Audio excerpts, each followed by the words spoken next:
and the blessings you give us there. Tonight, as we conduct this business, God, we just ask that you give us wisdom as we move forward with what we have on our agenda, and that what we do in our deliberations always honors you. In Jesus' name, amen. Amen. Amen. Call this meeting to order. Let the records show that all members but two are present this evening. This evening, Mr. Hancock contacted me, said he wouldn't be able to make it. Do we have a motion to excuse Mr. Hancock? So moved. Second, Mr. Engel. All those in favor of excusing Mr. Hancock, say aye. Aye. All those opposed? He will be excused this evening. And Mr. Waxler is out of town attending to family business. Do we have a motion to excuse Mr. Waxler? So moved. Second, Mr. Mast. All those are in favor of excusing Mr. Waxler this evening also say aye. Aye. All those opposed? Then we will excuse them for this evening. Would you stand with me for the Pledge of Allegiance? I pledge allegiance to the flag of the United States of America and to the republic for which it stands, one nation, under God, indivisible, with liberty and justice for all.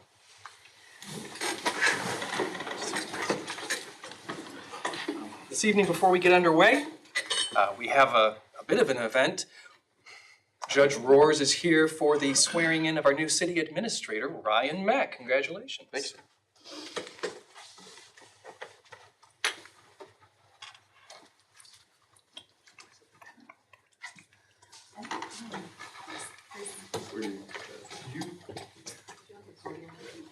The camera was you, not me.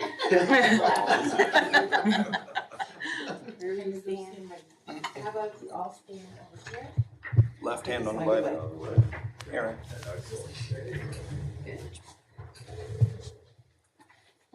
Here? Yep, that'll be great.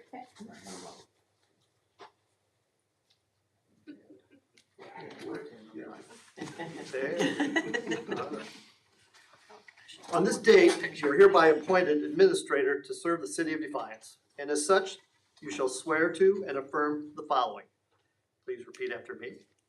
I, Ryan Mack, I, Ryan Mack, do solemnly swear do solemnly swear that I will support that I will support the Constitution and the laws the Constitution and the laws of the United States of America, of the United States of America, the Constitution and the laws the Constitution and the laws of the state of Ohio, of the state of Ohio, and the laws and ordinances and the laws and ordinances of the city of Defiance. of the city of Defiance. And I will, And I will, to the best of my ability, to the best of my ability, discharge the duties discharge the duties as administrator for the city of Defiance. as administrator for the city of Defiance. Congratulations.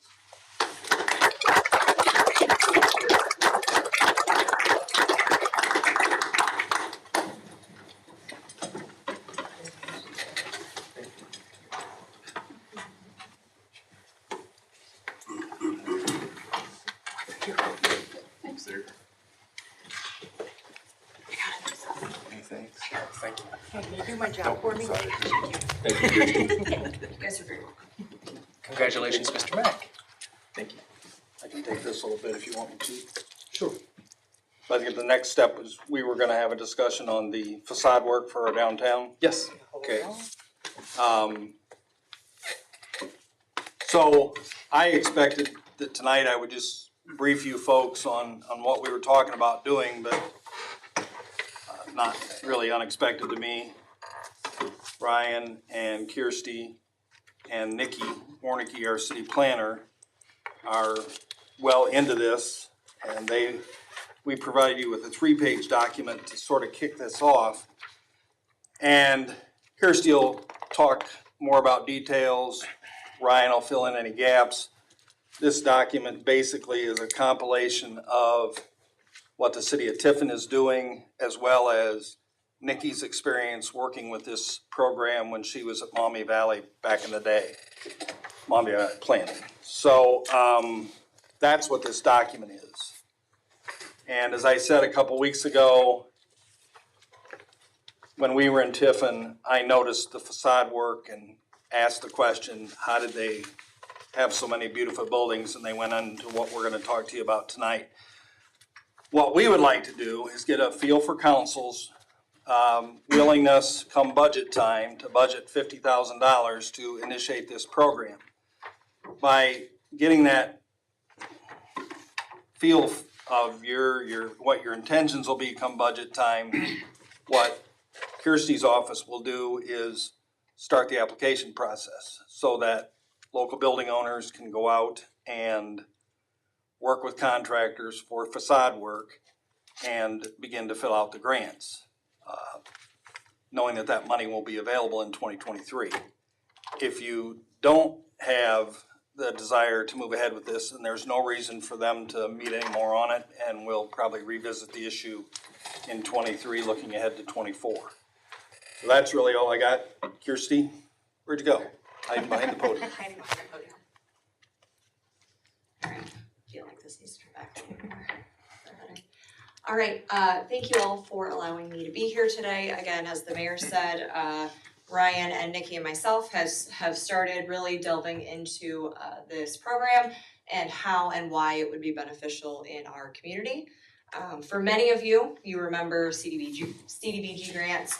Over many, many years, this is very similar to how this type of program will function, except we would not be looking for interior improvements with this specific program. So for those of you that remember how any of that worked, that also used to include HVAC projects, some other internal type projects.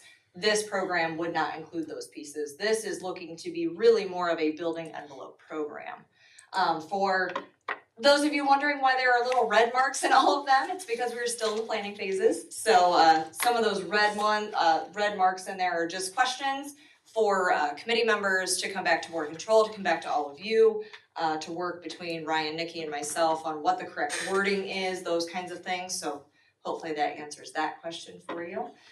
The benefit of this program is our building owners are very much interested in improving the look of their buildings. Unfortunately, it's very costly. So if there are incentives for them to be able to do these things, such as facade work, leaning even towards awning and windows and even a roof project, will just continue to improve our downtown business district with these building improvements. So it's a little bit of an overview. If you guys have had time to kind of review that document, I'd be happy to answer any questions that any of you have on this, or kind of, again, the mayor explained how it came up, why it came up. It's been something that has been a topic of discussion for quite a long time. And so we are just now at the moment where we are ready to roll this out and bring it to more of your attention. Mr. Rusty? Yeah, I had a brief look at the document that you provided us. We're looking to basically establish a fund from council. That's what we're trying to do. John, do you want to? I don't know that we would establish a new fund, and the details will be worked out as we go through the budget if we want to proceed with this. But some combination, one or more of the general fund, Yeah. capital improvements fund, hotel motel tax fund. We would likely set it up as an additional appropriation to the DDV specifically for this program, and the DDVB would manage it. Okay. I got one more. Sure. Always got a question. Again, I'm looking briefly at what's here. You're looking at being eligible from this fund to basically provide funds so they can do their vacate, whatever is approved. The other one is, what if there is a downtown owner who maybe didn't make it at the time when he made the application, or it was the second or third time that he made the application, waiting to see if there's any available funds that nobody else took. What if that individual had a $10,000 project that they wanted to do and they didn't want to wait? Would we be able to do the same thing as what we projected for our sidewalk people, that a person could basically put on their taxes and pay it back in a 10-year period of time so that they can at least get the project done and they don't have to pay for it all up front? Is that a possibility? I don't see that in here, because that's another incentive that gets things moving in the event the funds aren't available, because we're talking about a second, third, fourth, or didn't make the cut at the time. That's a very specific question, and the details we'd need to work through that. Please? The details, we would need to work through that. Yeah, I'm just throwing that I out think there because it's that- not here, and I think that was one of the things that we looked at for a lot of the homeowners on the sidewalk projects, that, yeah, I'd like to do a project, but I don't have the money up front. And a lot of times when you're looking at to create incentives and to move things along, you wanna be able to provide as much as you can, for those that, want to do something, to have availability to get the thing done without holding back and waiting 2 or 3 years before they can do something. I mean, just being honest, you know, if there's pretty good demand for this program, I would imagine that preference is gonna go for those building owners who actually have the match and can proceed with the project forthwith. But that's really speculation at this time. I'd like to see that put in there if Yep. it's available. Mr. Mast? Have you gotten a lot of preliminary feedback from the downtown building owners as part that they wanna get in this? Absolutely. They really want? The last grant, we received, I believe, was like 13, 14, 14, 15-ish, is that about right? As I look back at 2015. From that moment forward, we have multiple building owners coming into the office and asking what kind of grant opportunities they would have for different projects for their buildings. Now, it's not always facade, sometimes it's second floor improvements, sometimes it's for fire escapes, it's across the board. But more often than not, what we hear is there any money available? I have this awning that needs fixed, I have tuck pointing that needs done. And as we all know, contracting costs just continue to rise.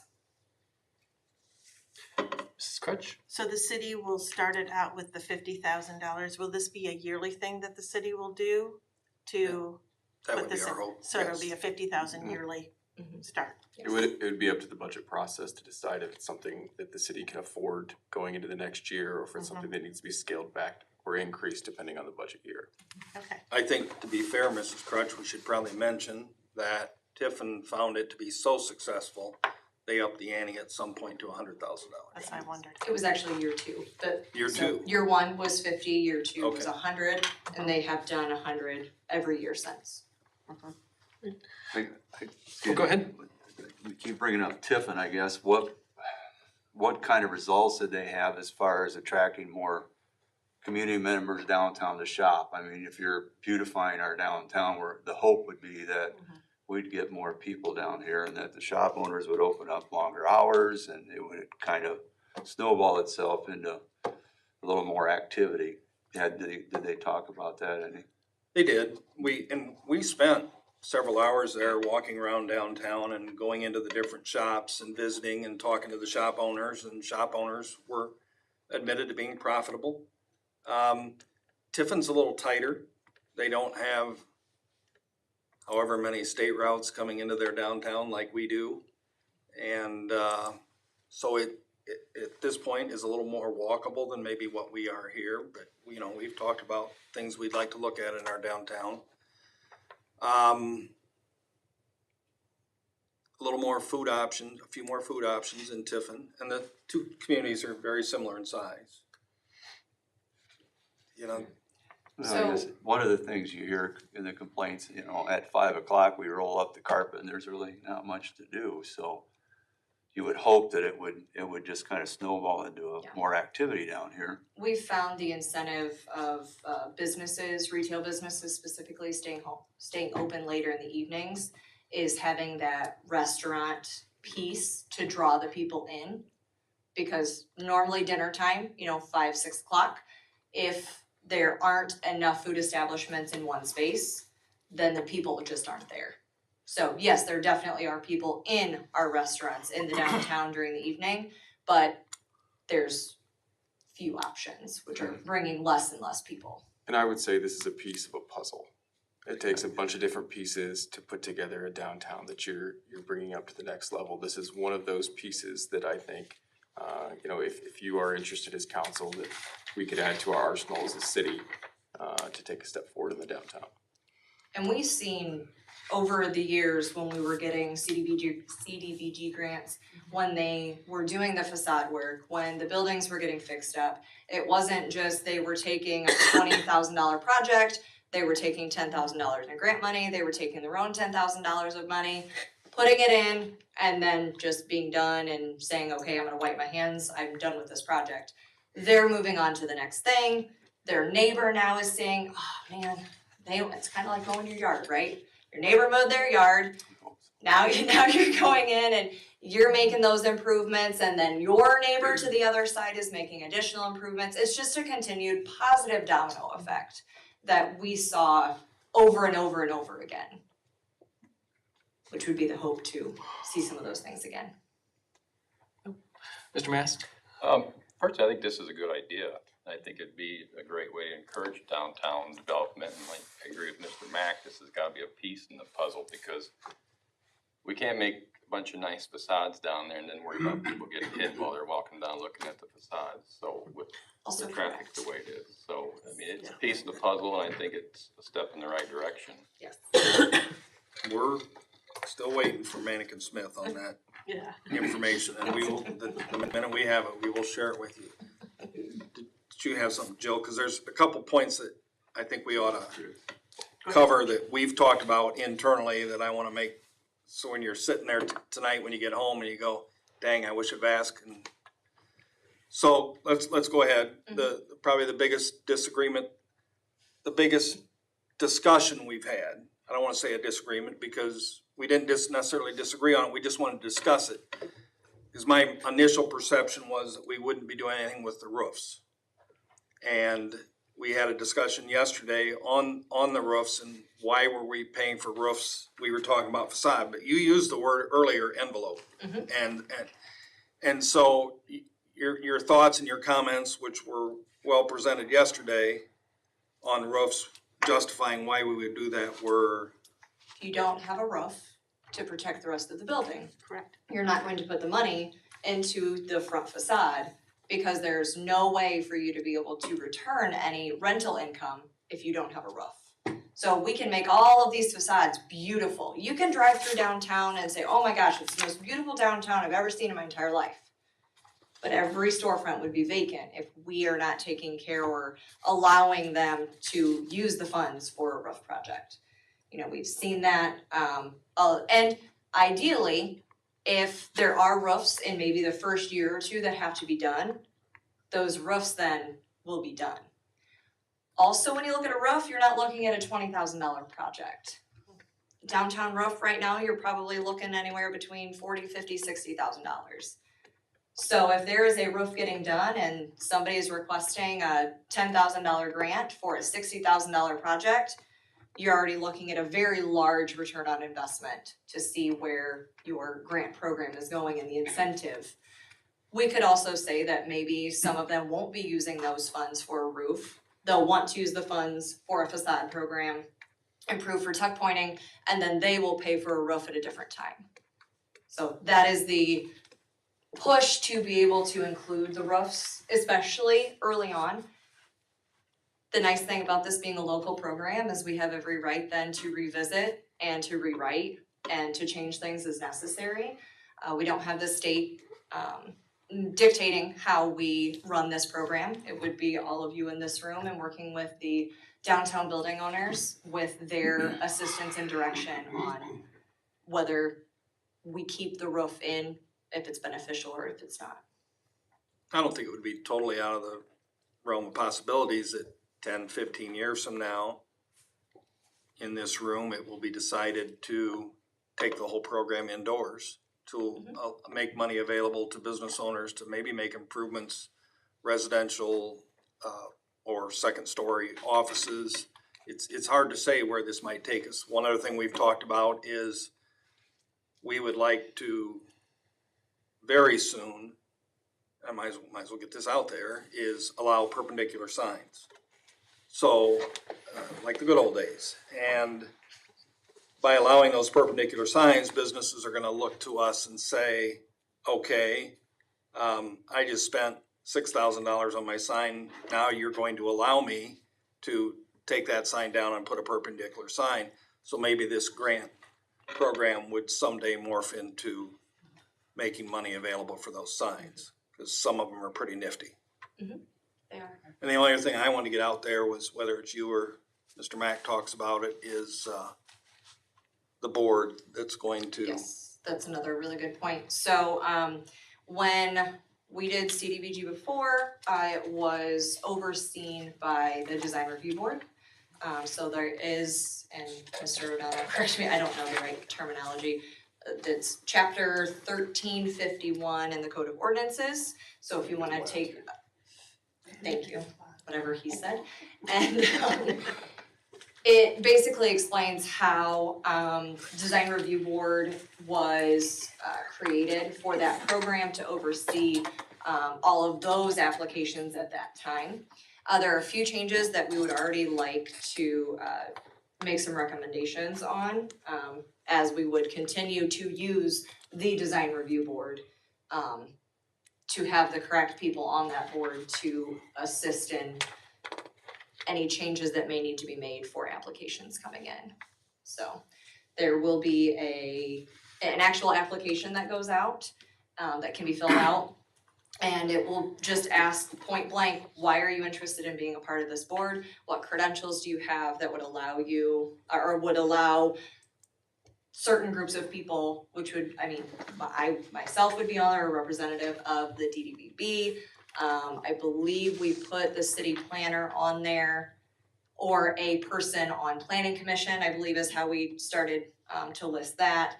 So again, there are people, an architect / engineer, which would obviously be very important in those discussions.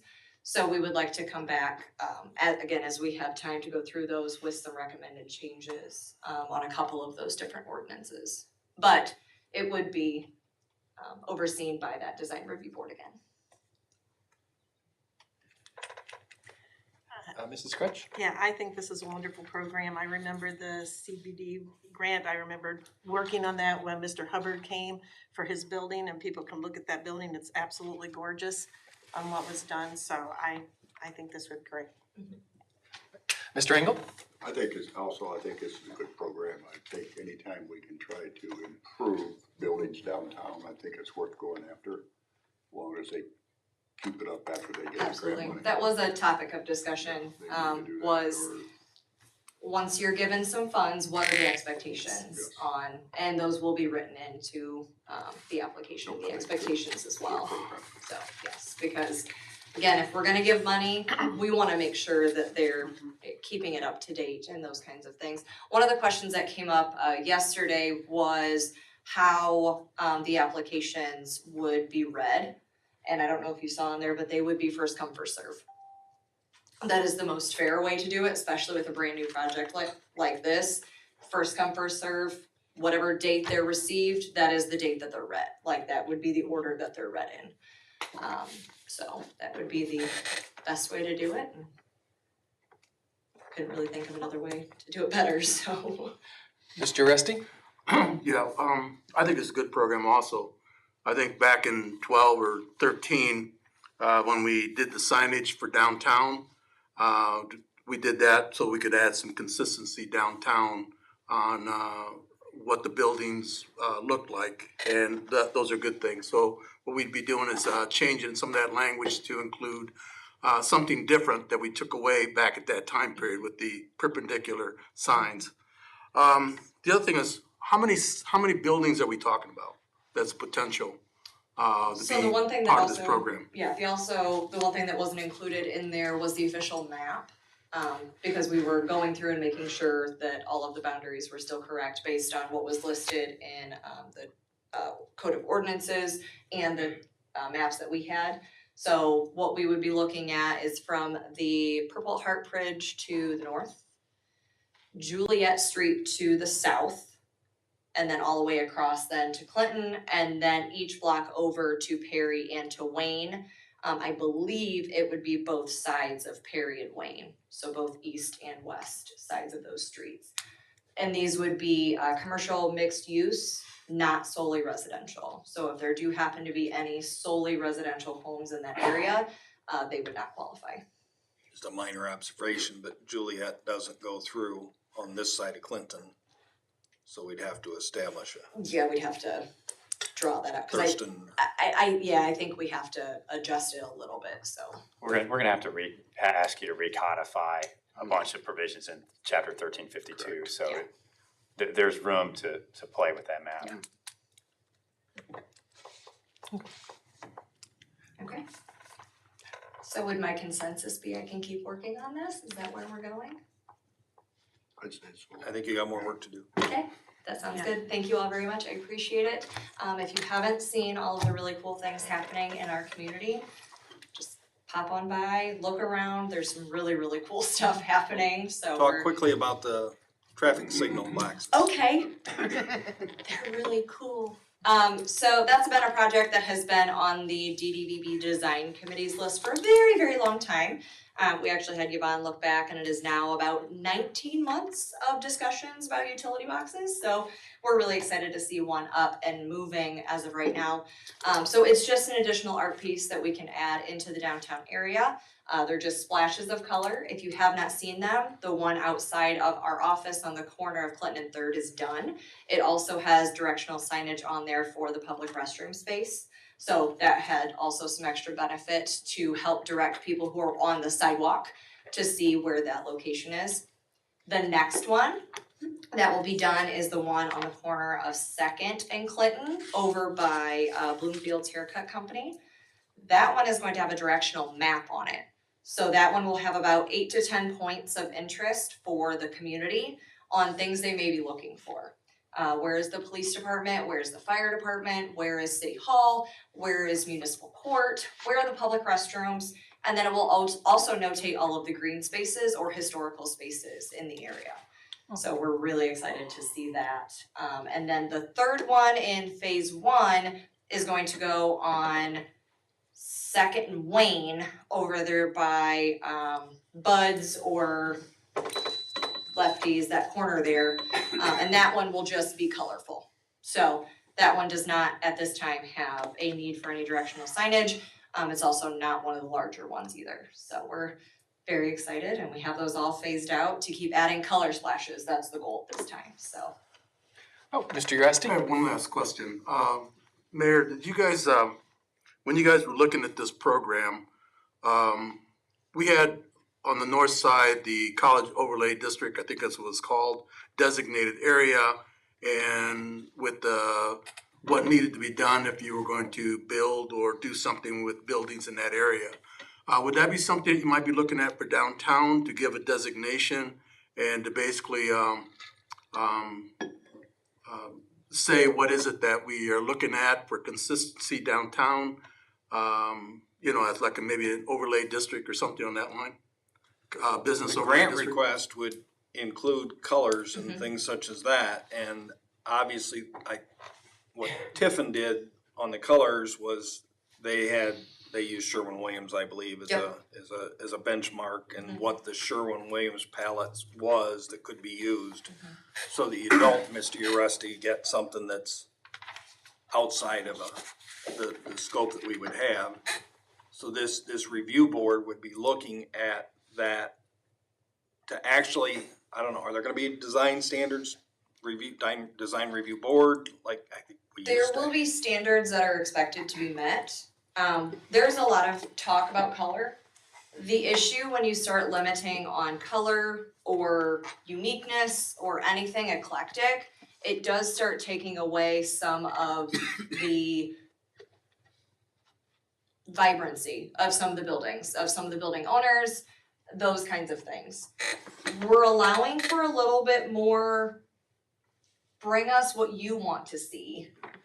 And then as the board sees it, we would say, we are a historic district, there are certain things that we definitely want to see, and those will be listed out.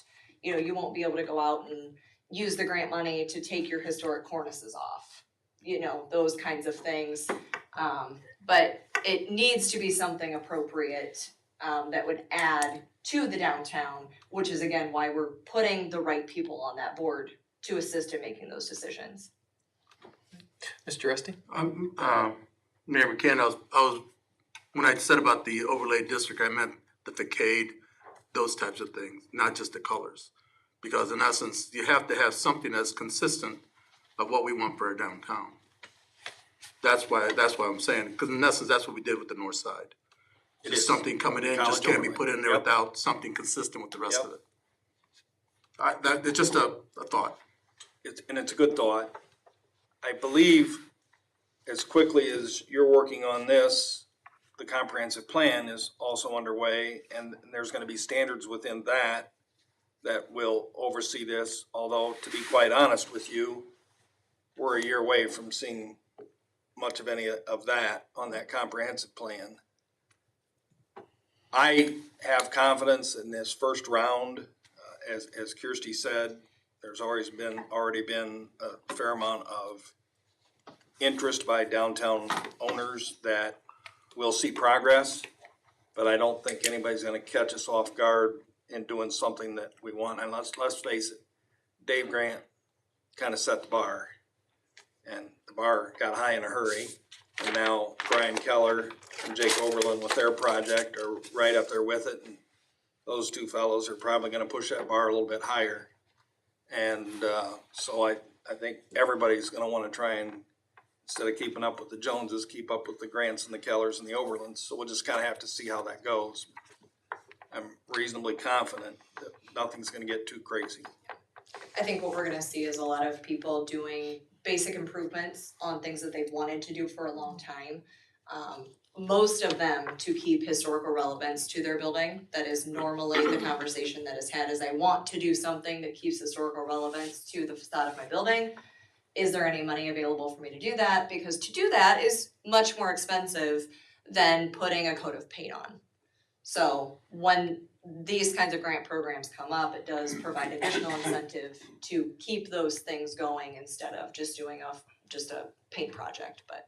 And the problem when you start mentioning names, you forget something like what the state bank has done, so you probably ought to throw that one in there too. And There's and, a you lot know, of beautiful buildings in our Yeah. downtown, and a lot of them have They- used grant money over the years, so we definitely have proof that still these kinds of things exterior work. work being planned at River's Edge. Mhm. So, yeah. I'm glad there's grass there, I'm just gonna say, I very much enjoy the grass. Mr. O'Donnell? Mr. Agressi, to further answer your concern about the overlay district, I think in a year's time, when the comprehensive plan produces the proposed zoning code, I think you'll be pleased because a lot of the elements I believe it will incorporate are more form-based zoning code as opposed to the current Euclidean based code that we have. And all that means is right now we have a code where it says retail here, housing here. Whereas form-based, it asks, what do we want the buildings to look like? And you can specify that as the elected official in your downtown. So I think you'll be pleased. Good, thank you. Do we have any further questions or comments? No? Well, thank you very Thank you much, all. Ms. Mack.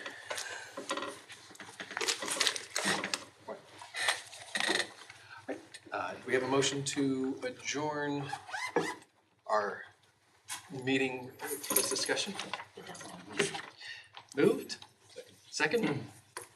All those in favor of adjourning the discussion, say aye. Aye. All those opposed? All right. Meeting of the whole is adjourned. This evening before we got underway, I reviewed the index minutes for the city council meetings for May 24th, June 7th, and June 14th.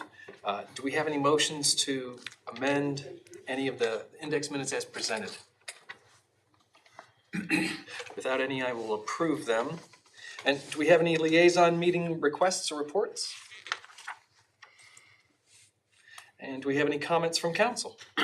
Mr. Mast? Just real quick, firstly, I'd like to welcome Mr. Mack aboard, of course, and secondly, I'd like to thank him for retrieving the Johnny Appleseed, Shawnee Glenn monument from the ditch on River Road there, and getting it least back up to the top so that we can see it back in its right place. I deserve none of the credit for that, And council, Mr. but Saraghan, it was our for- workforce. We have led a the great search parks City- department. The city crew, yeah. And they were down there digging. They found it, they got it back up to the top. But again, it goes to, we have a great parks department headed by a great individual, Mr. Saraghan, so. But I appreciate that, I will pass that on. Thank you. So while we're on that subject, if you don't mind. He don't mind. It's All right, thanks. So that rock reads, Shawnee Glen, 1792, home of Johnny Appleseed, 1828, Morningside Park. So when I went down and looked at it after it had been recovered to check it out, picture of it, but it's, I wondered, Mr. Mast and the rest of you, council members, if that was the best place for that rock, because it's kind of in a bad spot where you just about have to park in Mr. Younger's driveway to stop and take a look at it. And backing out of his driveway, which is pretty steep, can be a little bit treacherous because there's a ravine there. And so I got a hold of the folks at the Tuttle, Herm Daly specifically, and said, before we install that, which we're perfectly happy to do, is that really the best place for it? Is it the only place it should be and could be? Well, believe it or not, back in the day, that ravine was indeed Morningside Park. And so that is the best location for it, and it will be reinstalled here soon. But it's because that ravine was Morningside Park back in the day. I did reach out as well to Mr. Rosevink at the Tuttle just for some historical background and what he pointed me to in the papers. It seems like those were installed in the late 30s. Okay. From what I understood, so. Well, what they dealt me, in all honesty, was, well, Mr. Mayor, the four of us have voted and it's a 2-2 tie and you're gonna have to break the tie. So I chose for now to leave it in place. Obviously, as I said, the Youngers have been very cooperative in allowing people to park and stop and take a look at it. But if there ever came a day where we would need to relocate it, then when that day comes, we'll consider relocating. But for right now, it'll go right back where it was. I will say when you and the mayor had touched on that this monument was down in this ravine, I went down there assuming to find a small rock or monument. What we found when we got down there, I wasn't sure how we were gonna get out. But again, it goes to our parks crews being able to manage to pull that up, clear the way, pull it up out of the ravine and get it back in the area it belongs. Thank you guys. Do we have any other comments from council? Without any, I don't have anything on my desk this week. Mayor McCann. Just the rock was all I was gonna talk about. Just the rock? Mr. Mack. Council, I received a question from one of the members of council about roads being closed on July 1st for our fireworks show. You will find in your Dropbox on your computers a map and some descriptions on where the police department will be putting up roadblocks. They center around the normal areas you're used to on River Road, the Fort Grounds, neighborhood area, and then in Kingsbury Park. But there are maps in there with a brief description in case you get any questions from anyone. So. Excellent.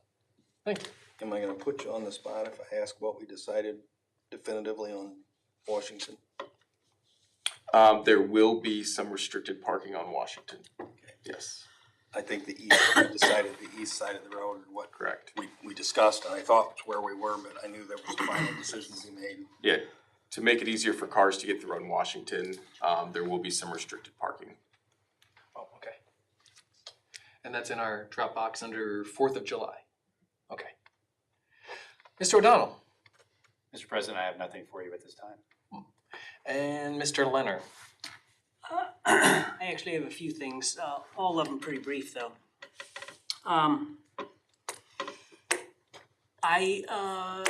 Council within the last week or so should have received copies of the 2021 financial statements, audited financial statements. The audit was completed. Literally today, we were finishing up some of the last things. And it was a good report, clean audit. Explained some of the details or particulars in the email to you all. Today, we submitted the 2021 financial statements to the GFOA for their Certificate of Excellence in Financial Reporting program. Coincidentally, about a week ago, we received that award for the 2020 audit. They run a little late. Literally put the 2020 medallion on that thing when it came in the mail a few days ago. Good job. Good job. Yep. Very good job. Thanks. Last month, we had a financial update and we talked about income tax receipts. They were up, I believe, 13.8% through April. And I had cautioned the council that because of some timing with the prior year's filing deadline, that number would be tempered with our end of May number. But the end of May would give us a very good year-over-year number. And it's still a good number, but it did change. Just a quick update, that income taxes through the end of May now, up 5.3%. So it did what I expected, but still a positive number. And then I have, I believe, 3 purchase orders that fell between $15,000 and $25,000. One of them, not surprisingly, for fuel, National Oil and Gas Incorporated through the Streets Department, $23,961. We had a purchase order for Stolzheimer Electric to provide electric. We had included some electric work at our park signs and the landscaping around the signs to get those all lit up. That was a $23,000 purchase order. And finally, we had a pump to purchase through the Water Pollution Control Division, Buckeye Pumps, $16,263. We do report these items in Board of Control, and they should get reflected in the Board of Control minutes. I'm happy to continue to bring these to the city council meeting, but if you want to consider that maybe the information in the Board of Control minutes is enough, I'm certainly open to that. Just a suggestion, I'm not even really asking at this point. I'm happy to bring them. It's also in their Dropbox. Okay, good. It's not from So there. I get it set separately, so. I put it Someday in let me Dropbox. know if you want me to stop reporting on them, but I will continue to do so until you tell me otherwise. And that's all I have right now. Thank you. We do have 3 items of legislation for discussion this evening. Ms. Elders, would you read the first caption?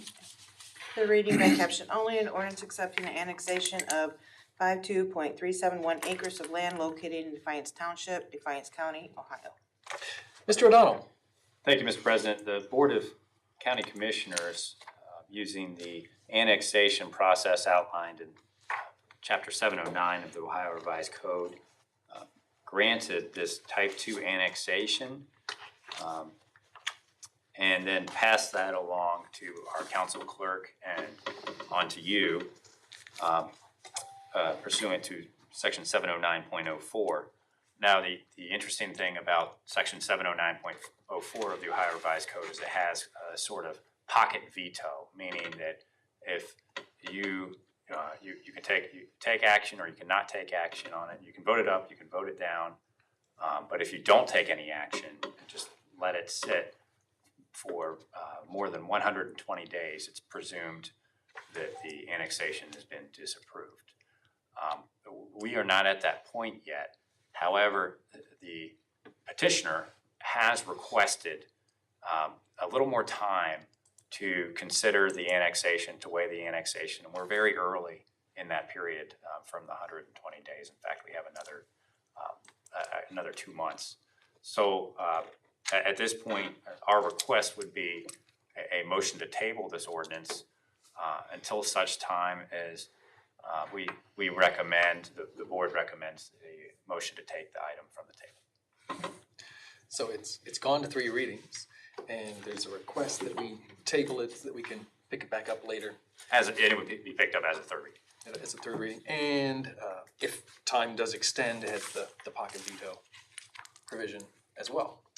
Correct. If you were to just never take it off the table, it would be presumed disapproved at the 120-day mark. And that would be 120 days from June 7th, which was when this ordinance was first laid before you. Okay. Do we have any questions in these regards? Motion to table. Well, we have a motion to table. Second, Mr. Engel. All in favor of tabling this issue for now, say aye. Aye. Aye. All those opposed? And we will table it for now.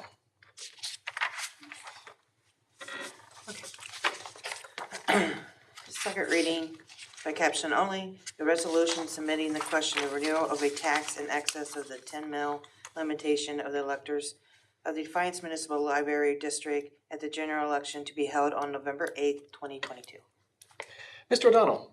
Mr. President, as we discussed last week, or 2 weeks ago, we have a municipal library system with territory encompassing the entirety of Defiance County.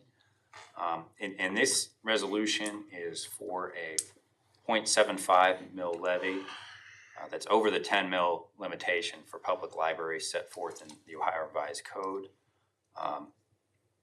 The Board of Trustees for the municipal library system, the Defiance Public Library, passed a resolution last month and asking you to approve the submission of the renewal question to the Board of Elections for Defiance County. So by doing so, you would be formally certifying that question to the Board of Elections and by virtue of that to the electors. Ms. Kara Potter, the library director, is here. Should you have any questions? I don't know, Ms. Kara, do you have any words you'd like to say? I think the only thing I could say is this is my first time through a levy, so I was really surprised that this levy, we've had the same amount on this levy for 15 years, so. Oh, because this is important, I want to make sure people can hear. Would you mind coming up to the microphone? That way people who are watching can hear what you're saying. Thank you, David, for reminding me. The only thing I would say about it is that this levy went into place 15 years ago, so if we renew it now, it'll be 20 years. It's been the same amount the whole time. So that's really, I think that's the most interesting thing about this at this point. Yeah, it passed in 2007, and unfortunately, we were hoping for the good news of passage tonight, but seeing that we only have 5 members, not enough votes to suspend the rules and call the question. However, you do have enough votes to potentially to advance the bill to a third reading next week. Thank you. Do we have any questions for Mr. O'Donnell or Ms. Potter? Motion to let this matter lie. Motion to let the matter lie. Second, Mr. Engel. All in favor of letting this motion lie to a third reading, say aye. Aye. All those opposed? All right, we will let this motion lie and we'll bring it back next time. And the third ordinance for this evening. First reading by caption only, an ordinance awarding a contract for the restoration of masonry on the former armory and declaring an emergency. Mr. Leonard. Yes, thank you. Each of the last 2 winters, the Armory building that sits behind City Hall and faces Clinton Street, as you all know, the last 2 winters have been rough on that building. We've had buildups of ice around the downspouts at the roof line and buildup of ice around the roof line itself.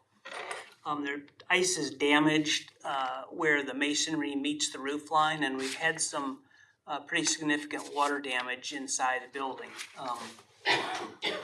Not significant in dollar amounts. The current occupant has, and I think maybe with city crew help, has cleaned up those problems, but it's an issue we need to resolve. The city does own the building, and we've had all of the masonry work on the building inspected, and we got an idea that it was going to be a fairly expensive job, so we did go out to bid, and we have a winning bidder. Trisco Systems is the company.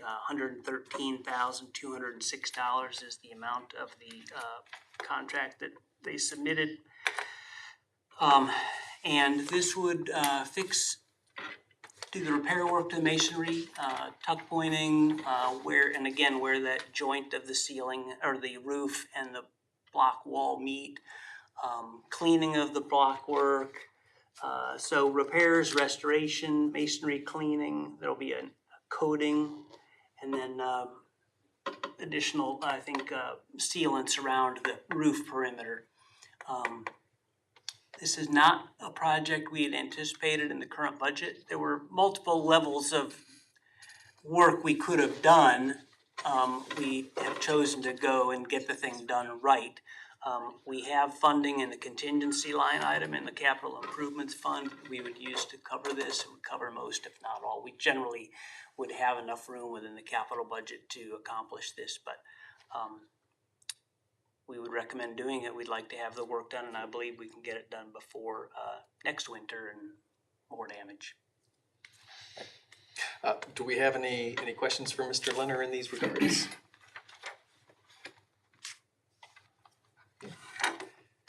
Do we have, well, with 5 council members present, can't move to suspend and call, but Mr. Engel? Motion to let lie? Second. Second, Mr. Mast. All those in favor of letting this matter lie until our next meeting, say aye. Aye. All those opposed? All right. We will let this matter lie till we meet next time. Mayor McKim. Thank you, Mr. President. One thing I did fail to mention is fireworks are this Friday, the first Friday in July, which is where they will be until that changes. And the logic behind that is it's very easy for the folks at the DDVB to get those scheduled for future years. So obviously occasionally they'll be on the 4th themselves, but like the Rib Fest is the last week in September, the fireworks will be the first Friday in July. Excellent. Before we adjourn for the evening, we have a time for citizens' concerns. Oh, all right. Just a reminder that when you come up, please come to the mic, state your name and your address, and you're given 5 minutes to ask questions or address questions to council. Evening. Evening. So first, my first council meeting, I was really blessed to hear prayer in the flag. I thought it was awesome. My name is John Taquino. I live at 1113 Emery Street. My concern is we have a house, okay, my back door is on Boughton and kind of Emery come together on Clinton. And the house next to where we are out most of the time is in terrible disrepair. They don't take care of the place. Just 2 or 3 weeks ago, there was a couple of felons found in there. And the police had to take out. I have pictures if anybody wants to see the mess that I'm talking about. They won't mow, they don't repair the house, it's just a mess. Our property values are being lowered. And I just wondered if there's something council can do about that. That really falls on the administration, sir. Would you mind spelling your last name? T as in Thomas, A-Q-U-I-N-O. Taquino. Yep. So that would fall on the administration. I've made a note of this, made your address. I will either drive by it yet tonight on my way home, or we will take a trip over there tomorrow. Take a look at it. The home itself, is it actually occupied? I'm sorry, I don't hear. Okay, I'm right with you. The home itself, is it occupied? Not right now, no, most of the time it's not. It's a rental. Okay. It's a rental, and most of the time there's nobody in All right. there. We'll take care of it. Thank you so much. You're welcome. Thank you. Good night. Yep. Oh, ma'am, please come up.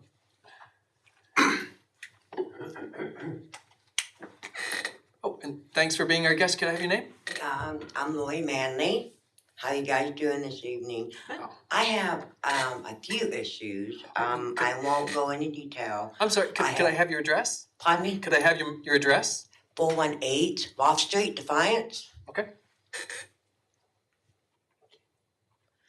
I've been having a lot of issues in my neighborhood. The 2 houses left to me, I don't know what their addresses is offhand. I have talked to the mayor about this before, and about 10 years ago, the fire chief came out and he said it's a fire hazardous. Well, it's still there. It's got the old asbestos, I think that's how you say it, roofing. So every time it rains, that asbestos is going on my property. It's got poison ivy coming up on the house. I can't even go on my one side of my house. I'm allergic to poison ivy, so I can't even go in that area. I lived in my house since '93. When I first bought the house, it was a nice neighborhood. It was beautiful. But I'm gonna say probably in the last, I don't know, 10, 11 years, I think, the neighborhood, it really going down. Here I am trying to keep my house clean and nice. I even had it up on the house market about, I don't know, 6 years ago when I was going through a divorce, 'cause I didn't want a big house. The value went down because of the two properties. So my house, that's worth 99,000, ain't nothing but 45,000 now. I just want somebody to come out and look at the two properties. I mean, the grass is tall, okay, and poison ivy around the house. I mean, it looks like a jungle. I could be in my kitchen doing dishes and I see a raccoon going up on that house. And, I got two dogs that I got a fenced in area, but I'm afraid that, them being outside, the raccoons or any kind of stuff, could be, a nuisance, is what I'm trying to say. I just want the two properties by my house. I'm on a fixed income, so I can do what I can do, you know?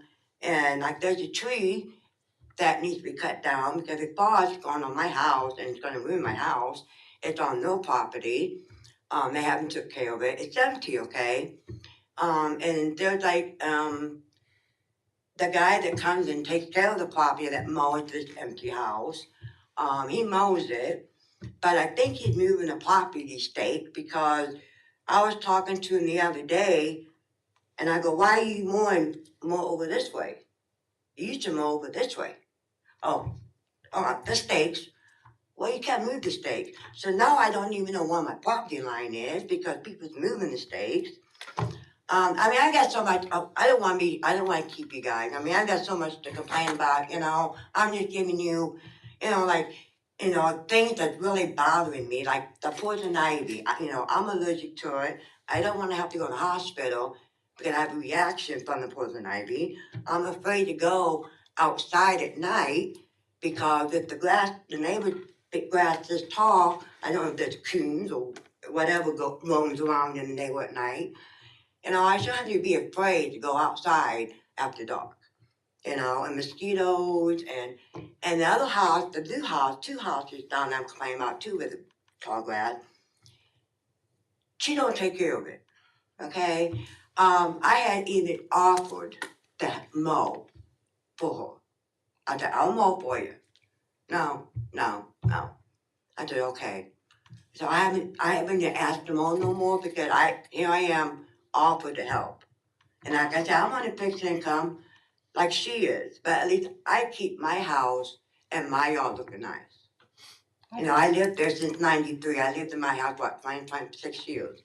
I always kept it. I even added on to make my house look nice. And I have these two houses on this side of me, they don't care. I just want something done. All right, because this sounds very much like the previous citizen that there's. Yeah, this is on us. One of those, and we did meet week before last, and I believe when you left, my assistant was going to reach out to you and schedule an appointment. It wasn't going to be last week because I was out of the office, but either this week or next, and Mr. Mack, possibly Mr. O'Donnell and I will stop over, take a look what you have. One of the two properties that she's expressed a concern has been condemned by our nuisance abatement board.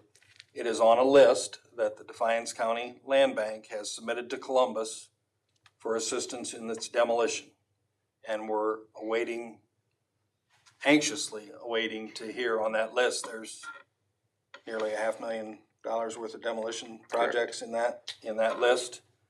So we're hoping that we get those funds out of Columbus to demolish that. And so that's the status of that property. We did cite it for tall grass and weeds a couple weeks ago, and the nuisance crew went out and mowed the lawn for that same property that I'm talking about. The address, Mr. O'Donnell, do you have it memorized? 316 Rolfe. 316 Rolfe, yeah. Okay. And so that's the status of that. The other property we will take a look at. All right, so it sounds like everything's being followed through with. It's just sometimes at the state level, it takes more time than what we would like, Government moves slow. but has not been overlooked. No, sir. No, sir. One more question. Yes, ma'am. If that tree falls, you know, my bedroom's right there. So if the tree falls on my bedroom, I'm gonna be dead. So, I mean, I even told the guy that comes and mows it, I go, you need to tell Penny, whoever owns the house, you need to tell her she needs to cut that tree down. It's an old tree and it's already leaning, and if it happens on a windy day or if I'm sleeping at night, it's gonna fall on my house and I'm gonna be dead. I just wanted to be safe in my own home. Which is reasonable. That's all I gotta say. Well, thank you. All right. And Mr. Cummins?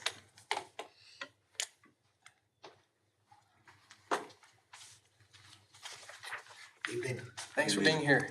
My name's Bob Lehman, 1701 East Hopkins. Two things. Does the nuisance person go around and hit and miss people's cars that don't have license plates, or does he look at them, or what? Because there was one specifically on right next door to 1704 Spruce Street, right next door to Slam and Sammy's. There's a bunch of garbage there, the trucks got doors off of them and everything else. I talked to the gentleman that supposedly he goes, well, he wrenches on them. Well, he's not wrenching on them. There's a record that's there, it says Rick's Record on it, that used to be down on Holgate Avenue. It's been sitting there with no license plates. Across the street, there was a gentleman that had an old van that he was using to protect cats and stuff. He was told he had to move it or he's gonna get cited to court. Right across the street, and there's some other ones. Does he just hit and pick and choose if they're easy to do, or what does he do? Also, feral cats. I know that's always been a subject with administration and everybody else. We had this gentleman across on Spruce Street. He had feral cats. He took them on his own. He had them spayed and neutered. He fed them. He housed them. In the wintertime, he actually had food out for them. He had water bowls out with heat in them, so they could have a place to have a drink and stuff. And he had places for them to get in out of the weather. Again, he was told that he had to get rid of them. I guess there was some kind of complaint. If he kept feeding them, he was going to be cited to court. Now that he can't feed them and everything, where they was grouped in front of his building, now they're migrating over behind into a residential neighborhood, where before they was pretty well confined around his area. And they'd go over to SK Hand Tool and hang out, and then they'd come back and get fed and stuff. But he housed them, he spayed and neutered them on his own, so they was not reproducing. So, again, there's two different subjects, I realize this, but the one was the jump across the street. Mr. Mass has seen it, and it's terrible. There's pickup trucks with doors off of them, stuff stacked in the pickup beds and everything else. Right across the street from this gentleman that he said, if you don't do this, you're gonna get cited to court. Right across the street, he didn't do anything. And there's numerous other places that he has to be driving by and seeing these vehicles that don't have license plates on them. And I'm just curious, does he hit and miss on stuff? I can actually answer that for you, Mr. Lehman. Our nuisance community improvement officer who goes out and looks at these nuisances has initiated the process on that property to have those vehicles towed. It is a process that has to be followed through, but we are in the middle of that process on working to get those vehicles. And I did discuss a couple of weeks ago with you about another one on Williams Street. Is anything being done with that? I'll have to double check on that one, sir. Because that particular vehicle sat there probably a good 8-9 years, sitting back with no license on it. I will get back with you on that one specifically. Again, the feral cats, he was doing a good job keeping care of them. I guess there was a complaint, but now that he was threatened that if he kept feeding them and stuff, he goes, if I don't feed them, they'll die, and supposedly it was said, so what? it's hearsay on that part. But again, he was keeping them pretty well corralled. Now they're starting to migrate over on Hopkins Street, where they was pretty well corralled. They're right next behind the, as I always refer to it, the indoor-outdoor junkyard that burned. So, again, whatever. But that's terrible across. We got in the process of getting Escape cleaned up. I know that's a long journey. And it's not even begin to be over with yet. It sat there for quite some time in the condition it was. Yeah. And so it's not Yeah, going to be cleaned up overnight. Yeah, I understand that. So Hopkins Street is already being addressed, and Correct. William Street, you'll get back with them once you check your notes. Yes, sir. All right. And something really quick, off the subject, is talk about beautification of downtown and everything. We can really beautify the town, but if we don't have parking, has there ever been any consideration trying to buy this eyesore next door and tear it down to make parking?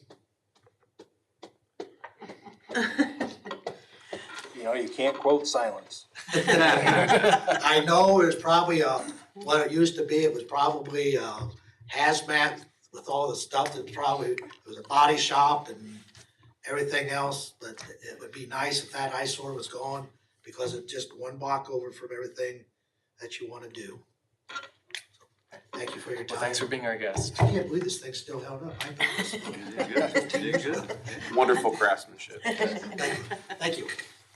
And with that, do we have a motion to adjourn for this evening? So moved. Mr. Engel, second. Second. Mr. Mast, all those in favor of adjourning for this evening, say aye. Aye. All those opposed,